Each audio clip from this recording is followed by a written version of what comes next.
Mən Allahın huzurunda sizin hamınızın adından etiraf edirəm. Deyirəm, ilahi, qəsdən bilə-bilə günah eləmişik biz. Deyəmərik, bilməmişik. Qəflətdə olmamışıq. Bilə-bilə günah eləmişik. İmam Hüseyin əleyhissalamın Ərəfə duasında var. Ənəlləzi etəməttu. Mən o kəsəm ki, bilə-bilə günah elədim. Niyə o vaxtda məni vurmadın? Niyə cəza vermədin? Bilirsiniz, hədislərdə var ki, mələklər neçə yerdə Allaha etiraz edir. Deyir, ilahi, dahi, bəsdir, bu nə qədər abırsızlıq edir, bu nə qədər günah edir. Allah nə cavab verir? Deyir, dəyməyin, siz qarışmayın, bəlkə Qədir gecəsində qayıdar. Hər il gəlir də Qədir gecəsində, səsküyə düşür gəlir, axına düşür gəlir, dəyməyin. Həmin anda vura bilərdin.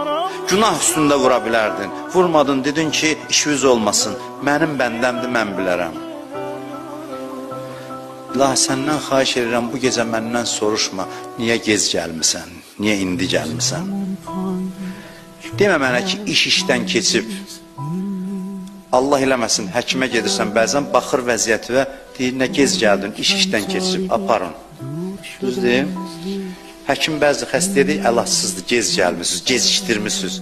Elə bir günahkar var, Allah desin ki, gec gəlmişsən, valla yoxdur. Allah həkimlər kimi demir.